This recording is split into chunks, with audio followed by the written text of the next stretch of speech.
Okay जी, क्या बताना चाहेंगे आप? सबसे पहले मैं आपके चैनल का धन्यवाद करता हूं। आज का मेरा मुद्दा यह है, स्टेट हुड को लेकर। जम्मू कश्मीर में अपनी चुनी हुई सरकार जब बनती थी तो पूरे इख्तियारात जो थे वो सीएम के पास रहते थे। और तारीख गवाह है, जम्मू कश्मीर एक टाइम में कंट्री हुआ करती थी। तो इसको भारत के साथ जब विलय हुआ तो भारत सरकार ने यह निर्णय लिया कि एक विधान, एक संविधान और एक निशान जो है यहाँ पर रहेगा। जब भारत का विलय हुआ उस वक्त यहाँ पर महाराजा हरि सिंह जी की जो स्टेट थी, ये एक बहुत पावरफुल स्टेट थी। 5 अगस्त 2019 को बीजेपी ने जबरदस्ती जम्मू कश्मीर, जो हमारा धारा 370 जो स्पेशल स्टेटस यहाँ पर दिया गया था, उसको तोड़ के हिस्ट्री में पहली दफा ऐसा हुआ है कि किसी स्टेट को तोड़ के है जो है वो यूटी बनाया गया। हमारे आईने हिंद में यह है, जब भी किसी स्टेट को बनाया जाता है तो उसको पहले यूटी बनाई जाती है। जब सेंट्रल गवर्नमेंट के द्वारा वहां पर डेवलपमेंट पूरी होती तो उसके बाद उसको स्टेट का दर्जा दिया जाता है। मगर बदकिस्मती से बीजेपी ने 5 अगस्त 2019 को जो जम्मू कश्मीर के लोगों के साथ जो किया, वो इतिहास के पन्नों पर जो है वो लिखा गया है।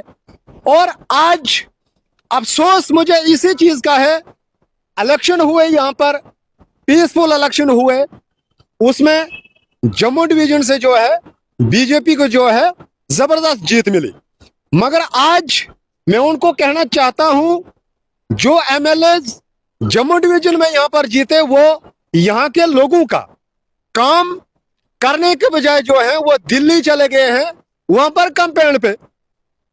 मैं वेस्ट डोडा की बात करूंगा। हमारे ऑनरेबल एमएलए साहब अपनी कॉन्स्टिट्यूएंसी पर ध्यान देने के बजाय वो दिल्ली में जो है वहां कैंपेन कर रहे हैं। मैं उनको आज बताना चाहूंगा, जो वादे आपने इलेक्शन में किए उनमें से तो अभी तक एक भी पूरा नहीं किया गया है। और एक ऐसा फ्रॉड आज 15-20 दिन से चल रहा है कि हम रोड़े निकाल रहे। तो मैं उनसे कहना चाहूंगा, पहले आप इन रोडों का रिकॉर्ड दिखाइए, किस फंडिंग के तहत जो है आप अपने पेज पे ये चढ़ा रहे हो कि हमने इतने सर्वे कराए, इतनी रोडें हमने दी। ये लोगों को बेवकूफ बनाने का जो उन्होंने तजर्बा सीखा है।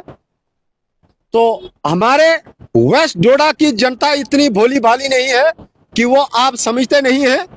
तो लिहाजा मैं गुजारिश करूंगा उनसे भी, दिल्ली की कैंपेन करने के बजाय आप जो है अपने इलाका, अपनी कॉन्स्टिट्यूएंसी जहां से आप जीत कर आए हैं, तो वहां पर ध्यान दें।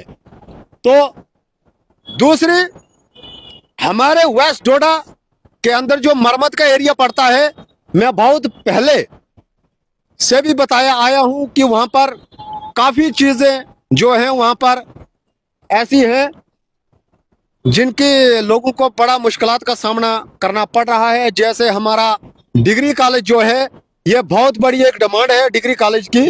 ये 20-22 साल से जो है हमारी डिमांड ये चली आ रही है, जिसमें पीएमओ में बैठे मंत्री जो हमारे डॉक्टर साहब हैं, वो 2014 में जब जीते तो उन्होंने कहा कि ये हमारा अपना एरिया है, यहाँ के लिए मैं डिग्री कॉलेज देता हूँ और आप हमें वोट और सपोर्ट कीजिए।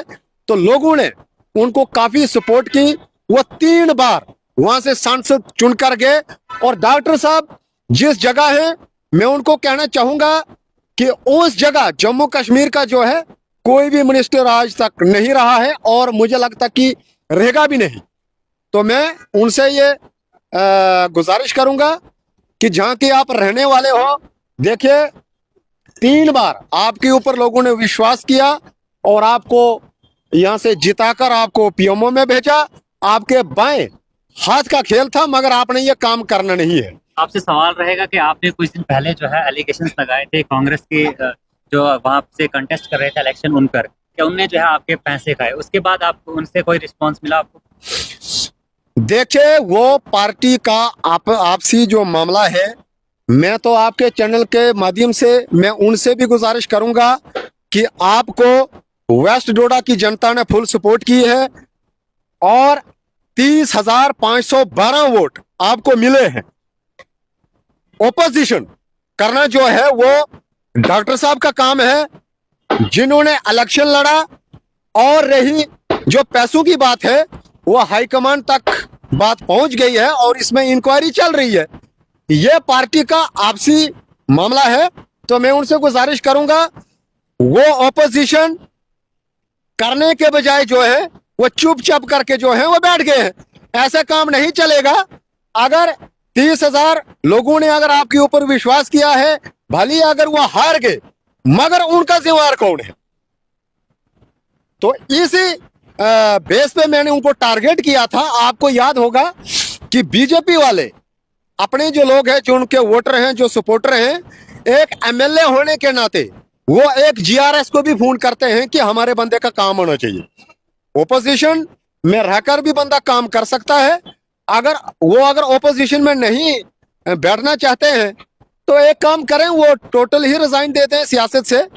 तो वेस्ट डोडा की जनता जो है वो अपना खुद ब खुद जो अपना बंदोबस्त करेंगे कि हमने कैसे क्या करना है। आपका यहाँ आने का क्या प्लान है? आप आगे इलेक्शन लड़ना चाहते हैं या फिर लोगों के लिए आप काम ऐसे ही करना चाहते हैं? देखिए, सबसे पहले मैं लोगों के लिए फाइट करता आया हूं और करता रहूंगा। अगर हमारी वेस्ट डोडा की जनता अगर चाहेगी तो खुद ब खुद, जैसे हमारे ऑनरेबल एमएलए ईस्ट से जो महराज मलिक साहब जिस तरीके से लोगों ने जिताए हैं, मुझे पूरी उम्मीद है जो बंदा जितनी मेहनत करेगा तो लोग आखिरकार उसको मेहनत का फल देते ही है। तो मुझे पूरा विश्वास है, जब आगे डीडीसी का इलेक्शन भी आने वाला है, आगे पंचायत के इलेक्शन भी आने वाले हैं, तो बहुत सारे ऐसे इलेक्शन जो आगे आने वाले हैं, तो उसमें हम कंटेस्ट करेंगे। और सबसे पहले हम अपने लिए नहीं लड़ेंगे, हम जनता के लिए लड़ रहे हैं। बात एमएलए महराज मलिक की आपने की, वो भी अभी इस समय जो है दिल्ली कैंपेन पे मौजूद है और उनको जो है आपने ऐसा टारगेट नहीं किया। साथ में अपने जो शक्तिराज परिहार वो भी है, आपने उनको जो है वो हर एक पार्टी के तहत जो है वो वहाँ पे कैंपेन पे है। क्या ये देखिए, महराज मलिक जी से भी मैं अपील करूंगा कि दिल्ली की सत्ता दिल्ली वाले खुद चुनेंगे। आपका काम है यहाँ पर जिस कॉन्स्टिट्यूएंसी से आप चुनकर गए हैं, आप अगर ज्यादा फोकस वहां पर करें तो आगे जो आपके ऊपर विश्वास लोगों ने किया है तो वह बने रहे। क्योंकि यहाँ पर करोड़पति जितने जितने बड़े लीडर थे, तो उनको हराना जो है वो आम बंदे का काम नहीं था।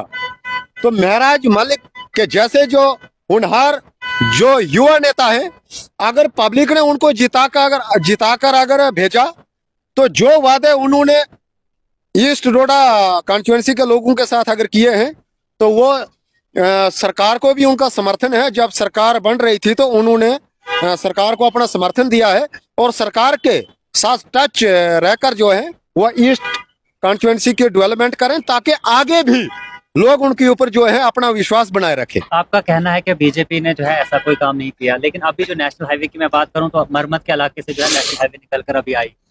और देखिए, कौन सी नेशनल हाईवे कहाँ की, मैं आपको बताना चाहूंगा, वो एक डिफेंस रोड है, वो बीजेपी ने नहीं दी है। आपको याद है ये पुलडोडा जब यहाँ बाजार यहाँ पर खत्म हुआ, बगलियार का जो प्रोजेक्ट है, जब ये डैम ऊपर चढ़ा, इसकी वजह से कौड़ा पानी असर मलहोरी, ये जितना भी ये रोड या डैमेज हो रहा है, ये तो सरकार की एक मजबूरी है। अगर बीजेपी वाले ये क्रेडिट ले रहे तो मैं तो उनको देने के लिए तैयार नहीं हूँ, क्योंकि वो सरकार की मजबूरी है। वो वहां पर हमें बेवकूफ बना रहे हैं। आपको याद होगा कि मरम्मत के खास करके वहां कौन से इतना लोगों को बेनिफिट मिला, जितने भी युवा बेरोजगार हैं उनको सीमेंट वहां पर चढ़ाने के लिए लगाया है। वो गेंती और बेलचे जो है वो लड़कों के पास दिया हुआ है, और बाहर के जो बिहार के लोग हैं, यूपी के लोग हैं, दिल्ली के लोग वहां पर लगाए गए हैं। उस हाईवे का हमें कोई बेनिफिट नहीं। सरकार को बने हुए 100 दिन हो चुके हैं, तो ऐसे में कहाँ आगते हैं आप सरकार को कि कितने काम? देखिए, सरकार को अगर 100 दिन हो गए यहाँ पर बने हुए, तो मैं ये दोष जो है मैं सरकार को नहीं लगाऊंगा। ये मैं दिल्ली की जो केंद्र में भाजपा की सरकार बैठी हुई है, उन्होंने जम्मू कश्मीर का बेड़ा गर्क किया। आपको याद होगा कि जम्मू कश्मीर का जो सीएम है उसकी पावर जो है होम मिनिस्टर के बराबर होती है। ये पहले भी रहा है। जो फैसले जम्मू कश्मीर की जनता ने करने थे वो तो दिल्ली वाले कर रहे हैं। बड़े अफसोस के साथ आज मुझे कहना पड़ रहा है, यूपी और बिहार में जब इनका कोई बड़ा नेता वहां पर हार जाता है, उसको हमारा गवर्नर बनाया जाता है। मैं बीजेपी वालों से गुजारिश करूंगा कि अगर आप चीफ मिनिस्टर तो यहां पर नहीं बना सके, जिसके लिए आपने 2019 के बाद यहां पर इलेक्शन जो है ये दबाए रखा, और सुप्रीम कोर्ट की डायरेक्शन के बाद आपको इलेक्शन यहां पर कराना पड़ा और उसमें आपको भारी शिकस्त मिली। अगर चीफ मिनिस्टर अगर आप नहीं बना सके तो मैं उनसे रिक्वेस्ट करूंगा कि वो जम्मू का गवर्नर तो बनाए। हमारे जम्मू का अगर गवर्नर होगा तो सीएम और गवर्नर जो है वो मिलकर जो है जम्मू कश्मीर की तरक्की करेंगे। अगर इसी तरीके से सेंट्रल जो गवर्नमेंट है ये एक लेबोरेटरी जम्मू कश्मीर को अगर बनाकर रखेंगे, जैसे जब भी हमारे देश के अंदर जब भी कोई बड़ा हथियार बनता है तो उसको राजस्थान के अंदर जो है एक पोखरण जगह वहां पर है, उधर मिसाइल टेस्ट किए जाते हैं। तो इसी तरीके से जब भी कोई कानून अगर यहाँ पर लागू करना होता है तो वो जम्मू कश्मीर के लोगों को ऊपर थोपा जाता है। अगर यहाँ पर लागू हुआ तो वो फिर उसके बाद जो है वो पूरे देश में लागू करेंगे। बहुत बहुत धन्यवाद, शुक्रिया।